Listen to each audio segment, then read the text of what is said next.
अब जो हम प्रोग्राम बनाएंगे वो बनाएंगे स्ट्रॉन्ग नंबर्स आइडेंटिफाई करने का। स्ट्रॉन्ग नंबर्स क्या होते हैं सबसे पहले ये जानने की कोशिश करते हैं। फॉर एग्जांपल 145 है, अगर इसकी मैं डिजिट्स एक्सट्रैक्ट करूं तो उसमें हम मुझे मिलेगी 1 का फैक्टोरियल प्लस 4 का फैक्टोरियल प्लस 5 का फैक्टोरियल।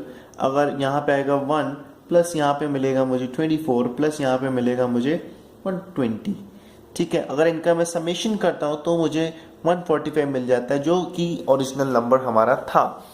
तो ये होते हैं स्ट्रॉन्ग नंबर्स। अगर उस कोई नंबर की मैं डिजिट्स का फैक्टोरियल निकालूं और उनका समेशन करूं और मुझे ओरिजिनल वही नंबर मिल जाए तो वो उन्हें स्ट्रॉन्ग नंबर कहलाते हैं। इन्हीं के ऊपर हम प्रोग्राम बनाते हैं। तो हमें 2 टास्क करने होंगे। सबसे पहले हमें डिजिट्स को एक्सट्रैक्ट करना होगा और सेकेंड फेज में जो भी डिजिट हम एक्सट्रैक्ट करते हैं उसका हमने फैक्टोरियल निकालना होगा। जो फैक्टोरियल जब निकल जाएगा तो उसका सम फिर हम सेव करेंगे। ठीक है, तो आइए बनाने की कोशिश करते हैं ये प्रोग्राम। यहाँ पे हम void main फंक्शन डिक्लेयर करते हैं, लेट्स से void main। ठीक है, इसके बाद यहाँ पे मैं नंबर अपना ले लेता हूँ int n is equal to 145, यही नंबर ले लेते हैं। और यहाँ पे मैं वेरिएबल डिक्लेयर करता हूँ imp temp is equal to n, temporary variable जिसके अंदर मैंने n की वैल्यू यहाँ पे असाइन कर दी, डुप्लीकेट कर दी। ठीक है, इसके बाद कुछ और वेरिएबल्स मैं यहाँ पे ले लेता हूँ int रिमाइंडर rem और एक सम वेरिएबल जिसको मैं इनिशियलाइज कर देता हूँ 0 के साथ।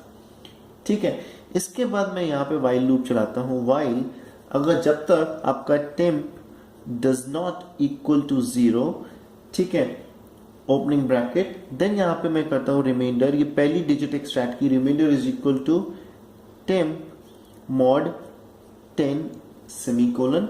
और इसके बाद मैं यहाँ पे एक वेरिएबल डिक्लेयर करता हूँ int p is equal to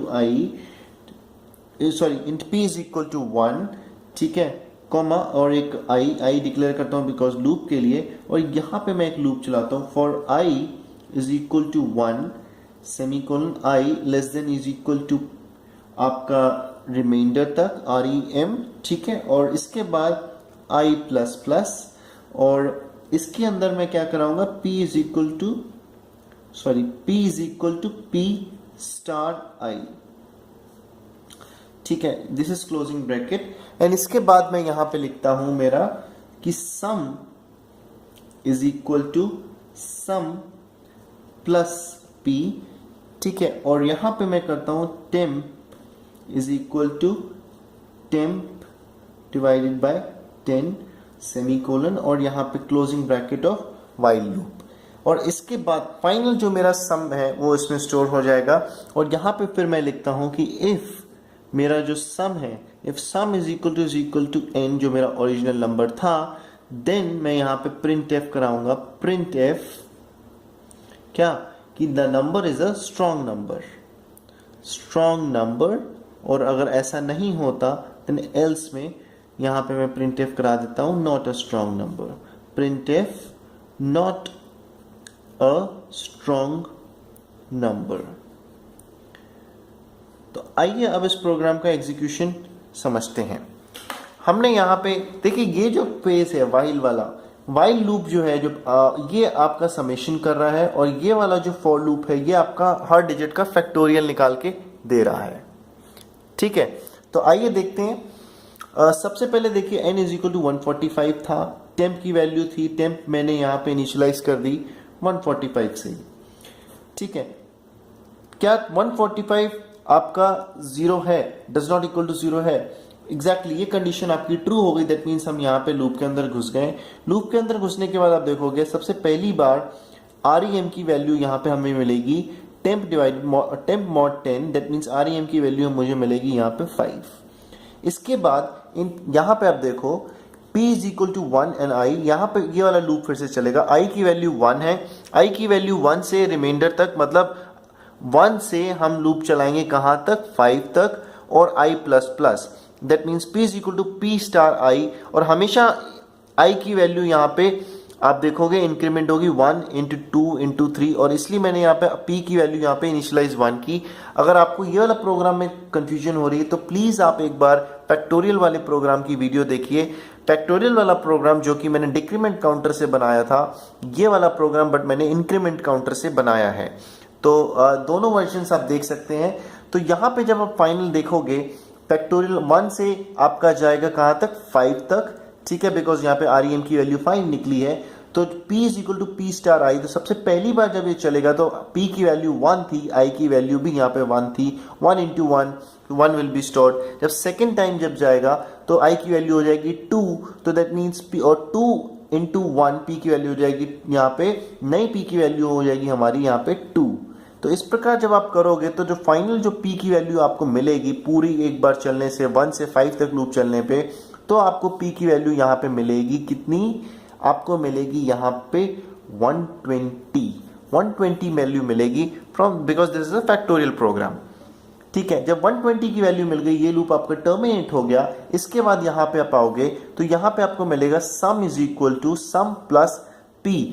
तो सम इनिशियली यहाँ पे 0 था, दैट मीन्स यहाँ पे मिलेगा 0 प्लस, और P की वैल्यू जो फाइनल P की वैल्यू, क्योंकि यहाँ पे वैल्यू ठहकी आई थी वो थी 120, तो नए सम की वैल्यू जो यहाँ पे असाइन होगी वो होगी 120।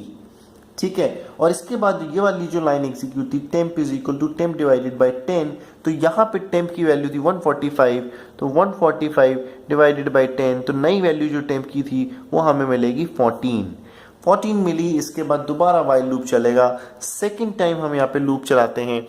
जब सेकेंड टाइम यहाँ पे आप लूप चलेगा, आप देखोगे REM की वैल्यू निकलेगी यहाँ पे, REM विल बी 14 mod 10, तो यहाँ पे REM की वैल्यू मिली 4।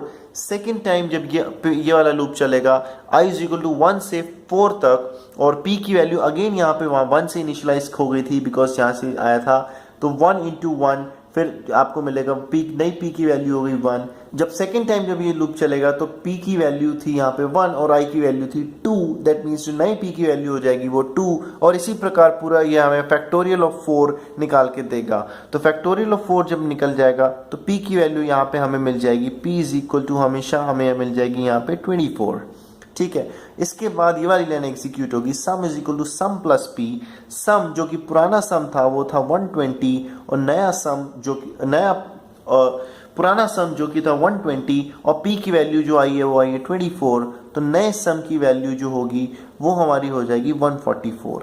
तो 144 will be the new value, and temp is equal to temp divided by 10। Then ये वाली लाइन एग्जीक्यूट होगी, टेम्प की वैल्यू 14 थी, 14 डिवाइडेड बाई 10 करोगे तो आपको जो नई टेम्प की वैल्यू मिलेगी वो मिलेगी 1 मिली। That means 1 does not equal to 0, that means अभी भी ये कंडीशन ट्रू है। तीसरी बार ये लूप चलेगा और रिमाइंडर की वैल्यू यहाँ पे अब स्टोर होगी, remainder is equal to temp mod 10, that means remainder यहाँ पे हमारा कितना था 1 मॉड 10, दैट मीन्स रिमाइंडर की वैल्यू यहाँ पे 1 आ जाएगी। तो ये लूप केवल आपका एक ही बार चलेगा, 1 is less than is equal to remainder, I की वैल्यू 1 थी और REM की वैल्यू यहाँ पे 1 आ जाएगी।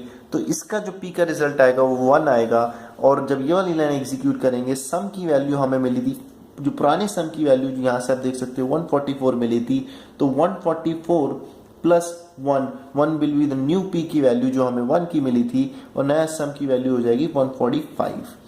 सम is equal to 145, temp is equal to temp divided by 10। अब यहाँ पे जो टेम्प की वैल्यू थी 1 डिवाइडेड बाई 10, दैट मीन्स यहाँ पे जो न्यू टेम्प की वैल्यू हो जाएगी 0। जब 0 हो जाएगी तब दोबारा वह यहाँ पे वाइल लूप पे जाएगा, तो आप देखोगे 0 डज नॉट इक्वल टू 0, ये कंडीशन आपकी फॉल्स हो जाएगी, ये वाला कोड आपका एग्जीक्यूट नहीं होगा और हम सीधे यहाँ पे लैंड कर जाएंगे। अब आप देखिए, if sum is equal to n, जो फाइनल थर्ड आइटरेशन के बाद जो सम की वैल्यू थी वो निकली थी 145 इज इक्वल टू n हमारा यहाँ पे 145 था, बिल्कुल मैच कर गए। दैट मीन्स ये वाला प्रिंटफ स्टेटमेंट आपका एग्जीक्यूट हो जाएगा और strong number message will be displayed. So इस तरह से ये पूरा का पूरा प्रोग्राम काम करेगा।